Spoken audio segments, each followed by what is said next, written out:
Community and Public Health by Lori Gwizdowski. Are providers aware of what their roles are in the public health and the potential barriers they face?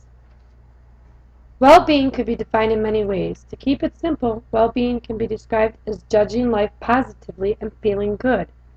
The Center for Disease Control's website defines well-being as the presence of positive emotions and moods, the absence of negative emotions, satisfaction with life, fulfillment, and positive functioning. Physical well-being is viewed as very critical to a person's overall well-being. There are 8 others that are listed, and all of them are important factors in a person's well-being. What are our roles as providers? To achieve well-being, we have to make an assessment, develop policies, and assure that we have provided the agreed-upon goals. During assessment, we need to collect, assemble, analyze, and make information available to the community about their well-being. Basically, monitor the population's well-being and investigate the health problems. Policy development is the most important role. Educating the community how to achieve an acceptable well-being is the most effective way to make changes. A study was done on nurses that worked in a critical care unit that were experiencing lots of stress, which we all know that stress does not make us feel good. The aims of the study were to teach individuals to become more aware of their thoughts and feelings, and then relate it in a wider, decentered, and detached perspective as mental events rather than to attach to or focus on that negative thought. The results of the study showed significantly lower perceived stress levels, and by doing so increased their well-being. We also need to make partnerships within the community to help with the well-being of all community members. Policies or plans should be made that will support community and individual health efforts. During the insurance aspect, we need to make sure to our community that laws protecting our well-being are being enforced. Laws prohibiting harassment and bullying are examples that will help make the community judge life more positively. As providers, linking people to needed resources will be one of the most common parts of our jobs. Referrals to counseling services can help in achieving a great sense of well-being. Also, as providers, we need to continue our education to keep up with the field we are in. We can learn about new insights and solutions and then teach the community about them. The organizational structure of public health. Physicians, assistants, and dentists pretty much have the same responsibility. They see the patient in a clinical setting by diagnosing, treating, and medicating them. The 3 generally practice in one area of their field. Public health nurses are in-depth generalists in nursing practice across the lifespan, with a focus on the family, group, and population as units of service. Nurses are said to be the front line of public health providers. They are used in clinical offices, at our schools, and visit homes of patients.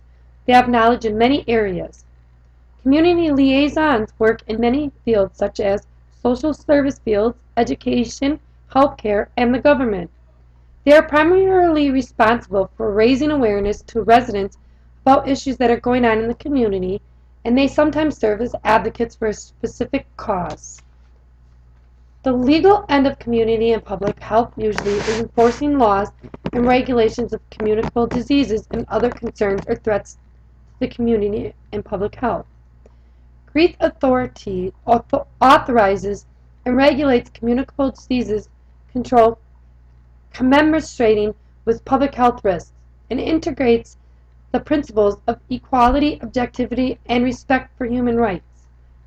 An essential part of public health preparedness is being legally prepared, knowing what laws are essential to prevent hazards, to protect people from threats that cannot be or are not prevented, to respond effectively to impact of hazards, and to recover comprehensively from the aftermath of emergency or disaster is needed to help provide better public health. However, some of the existing laws have barriers to practical action and are inflexible in the face of rapidly changing circumstances. Laws are helpful to protect ethical matters in the healthcare field. Maintaining one's privacy is one of the biggest concerns. However, during public health surveillance, the ethical questions of maintaining a name-based reporting system justifies the release of names.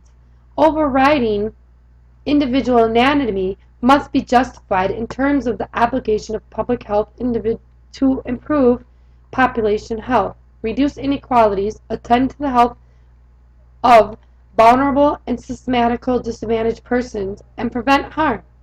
The first public health surveillance required tavern owners to report people with infectious disease to health officials. Today, there are many communicable diseases that need to be reported by health care officials.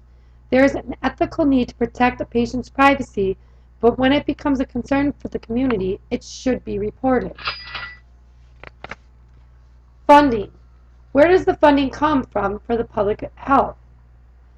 The public health can be regarded as a public good in the fundamental principles of public economics, while healthcare services are deemed to be a private good, meaning public health should be funded by the government. It is widely acknowledged and corroborated that health expenditure has a significant influence on the government budget. Although the government does fund some public health with federally funded grants, lots of the programs seek private grants and donations. The real question about funding is where the money should be allocated.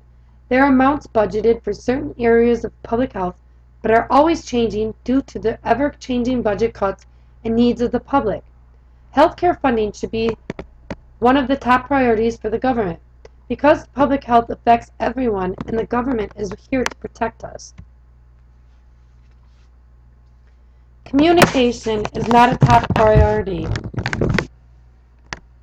With all the changes to healthcare in the United States, communication may not be the most prioritized, but should definitely be improved by providers. The most important kind of communication as it pertains to public health is patient-provider communication. Communication is a valuable key in how healthcare can be perceived by the community. Providers and patients need to be able to communicate with each other. There are many barriers in patient-provider communication. A few barriers are gender, racial or cultural differences, unavailability of doctor and patient to meet face-to-face, and language spoken. Time plays a big role with communicating to a doctor. Doctors are often rushed, resulting in dissatisfaction and even wider gap in communication. The biggest miscommunication is with prescribing medicines. Providers need a few more minutes to be able to answer questions or discuss the medication, and there would be fewer errors and patients would be more comfortable. Along with communication comes active listening. The definition of active listening is the process of understanding fully what another is communicating.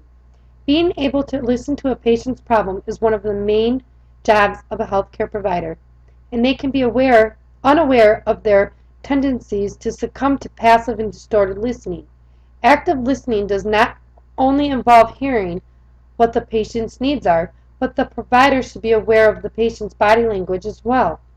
Active listening allows healthcare providers to be fully aware of what the patient or client is saying or feeling.